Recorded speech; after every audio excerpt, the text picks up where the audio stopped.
Salut tout le monde, bienvenue sur Faut ce qu'il faut. Et aujourd'hui, on va parler de Greyhound. We'll bring hell down from on high.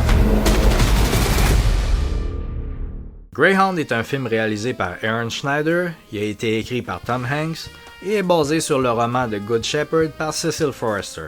Hanks joue le personnage principal, le commandant Krause, qui doit mener un destroyer et coordonner la défense d'un convoi allié dans l'Atlantique durant la Seconde Guerre mondiale. Il va surtout faire face aux dangers des sous-marins allemands.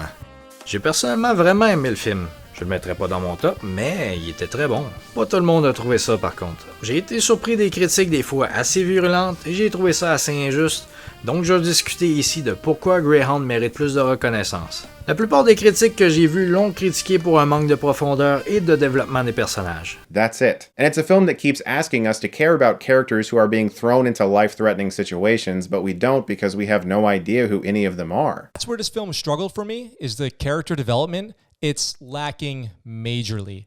We learn almost nothing about Captain Krause before the start of the trek across the Atlantic. And the story and the character development don't have much working in its favor. There's very little here. It's a really bizarre film with zero subtext whatsoever. Chris Tuckman, que j'aime bien habituellement, a été très dur envers le film. This is just a very dull movie, and I can understand why they decided to release it on Apple TV Plus because it's the type of movie that you watch and you respect, and then you instantly forget about. Honnêtement, je trouve ça presque complètement injustifié et ça montre un manque de compréhension pour les films de guerre en général. On a aussi par exemple David Ehrlich dans IndieWire qui a donné au film un C- et a écrit « Film de papa laconique et épuré, plus court qu'une sieste du dimanche après-midi et tout aussi passionnant, Greyhound traverse l'écran comme une étude de caractère nuancé qui aurait été enfermée dans un cercueil de fer de 2000 tonnes et laissée à la dérive sur l'Atlantique. » Le film offre une poignée de brèves allusions aux héros torturés que Forrester a inventé pour son livre, mais l'ensemble est bien trop préoccupé par le fait de rester à flot pour dresser un profil significatif de l'homme à la barre. Le pire avec ça, c'est qu'il est probablement payé pour écrire des critiques. En vérité, le film est bon. Il est intense, il amène la crainte, et en fait, il n'y a rien qui est apparu à l'écran qui était mauvais ou que j'ai trouvé il n'y avait pas les clichés typiques de films de Hollywood, comme par exemple des soldats qui gueulent tout le temps We've got company ou I didn't sign up for this shit. Greyhound focalise sur le réalisme. Ils ont même restauré un navire d'époque et ont montré un vrai souci des détails et procédures. Certains vont trouver le film dur à comprendre au début, peut-être parce qu'ils sont pas familiers avec le contexte, et j'ai lu du monde qui disait qu'il aurait fallu un personnage qui est nouveau et doit se faire tout expliquer pour qu'on ait de l'exposition, mais une chance qu'ils ont pas fait ça. Honnêtement, probablement le seul bout irréaliste était quand le commandant de sous-marin allemand envoyait des messages radio au Greyhound pour faire peur. Mais c'était absurde parce que c'était un bon moyen de se faire repérer. Ils ont bien géré ça dans le film, mais ils ont pas essayé de rendre ça trop dramatique, donc j'en fais pas trop de cas. Parlant de signaux, c'est une chose que j'ai bien aimé aussi du film, à chaque fois qu'il travaillait dur pour essayer de détecter les sous-marins et faire des estimés. Sinon, visuellement, c'était très bien. Les prises extérieures étaient du CGI, mais ils ont gardé l'atmosphère vraiment sombre et désaturée, parfois de nuit, donc ça paraît pas trop. Les scènes étaient surtout dans le navire, et en voyant comment à l'extérieur c'était inhospitalier, c'était un peu claustrophobique.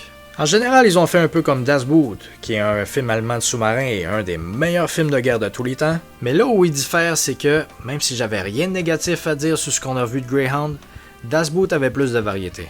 Greyhound, c'était du stress constant et de l'action, tandis que Das Boot a vraiment pris son temps pour installer les personnages, les montrer dans des moments d'ennui, de joie, d'action et d'émotion. Greyhound avait pas vraiment de ça, et avec tout juste 1h30, le principal problème est le manque de longueur.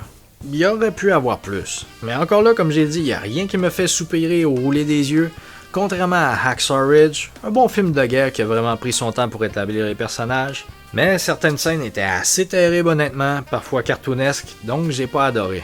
La question de la profondeur et du développement des personnages revient toujours quand les gens critiquent le film. Stockman en particulier l'a comparé à des films comme À la poursuite d'Octobre Rouge et USS Alabama pour dire qu'ils étaient mieux parce qu'ils étaient centrés sur des personnages, mais ça démontre juste un manque de compréhension pour les films de guerre. Un film n'est pas un film de guerre seulement parce qu'il y a des hommes en uniforme. Octobre Rouge et USS Alabama sont des thrillers centrés sur des conflits de personnages. Ils sont pas pertinents par rapport à Greyhound juste parce qu'ils se passent dans la mer avec des marins. Il y a plusieurs films de guerre navale qu'on pourrait parler comme Torpille sous l'Atlantique, L'Odyssée du sous-marin Nerka et bien évidemment l'incroyable Das Boot. Puis même là, même U571 si vous aimez pas les vieux films.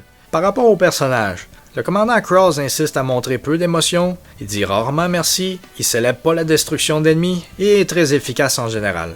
Hanks en passant est vraiment bon ici pour montrer de l'émotion sans trop d'expression, le tout dans les petites nuances. Les autres personnages essaient de rester aussi efficaces et professionnels, mais des fois ils ont du mal. Ici on est dans la tension, le stress, les décisions difficiles, et le film nous montre comment ils passent à travers. Les armées veulent que leurs membres agissent machinalement, et ici on voit comment cet idéal est testé. Ce que les personnages sont est montré selon à quel point les hommes font bien leur travail. Comme j'ai dit, je suis vraiment content que ce soit pas allé en mode Hollywood avec les clichés, les one-liners et l'exposition. Greyhound est pas mal comme Dunkirk, un de mes films de guerre préférés, et que Stockman a également critiqué pour un manque de personnages établis à suivre. Greyhound et Dunkirk sont pas des films à propos de personnages, c'est des films de situations difficiles dans lesquels les personnages sont pas des super-héros mais des hommes moyens et doivent passer à travers. On n'a pas besoin de toujours savoir le passé des personnages et d'avoir un attachement émotionnel tandis que la situation elle-même nous garde rivés sur l'écran. Vous avez juste à prendre des films de guerre épiques comme Un pont trop loin, Tora Tora Tora et Le jour le plus long. Ils ont chacun plein de personnages et on n'a pas le temps de s'attacher, mais ils restent excellents. De l'autre côté, on a Pearl Harbor, qui prend le gros du film à établir les personnages et leurs relations, mais c'est extrêmement cliché, les scènes de bataille sont assez terribles et c'est juste un mauvais film de guerre en général. Même chose avec le message. Un film n'a pas besoin d'un message ou de lire entre les lignes pour être bon. Greyhound se soucie de l'histoire, a essayé de la répliquer dans toute sa gloire et sa misère, sans avoir besoin d'aller dans le mélodramatique et les conflits qu'on a constamment aujourd'hui dans le cinéma. Lié à ça est l'idée que si les événements sont pas exceptionnels et si les personnages en font pas assez, ça vaut pas la peine d'en faire un film. Greyhound is a movie about ordinary heroism, but not everything has to be a movie. In this movie, Tom Hanks plays a captain who deals with a lot of life-threatening situations as best as possible. There's nothing terribly investing about that. Bon, premièrement, on dirait presque qu'on n'a pas vu le même film, mais c'est pas le seul avec cette idée-là. Je suis complètement en désaccord. Avec ce genre de raisonnement-là, on élimine la plupart des films, certainement la plupart des films de guerre, ou même des séries classiques comme Frères d'armes. Je sais pas, est-ce que c'est un genre de syndrome de film de super-héros? Vous en avez tellement vu que pour vous impressionner, il vous faut des axes surhumains? Stockman donne Hacksaw Ridge comme exemple d'un film d'axe individuel incroyable mis à l'écran.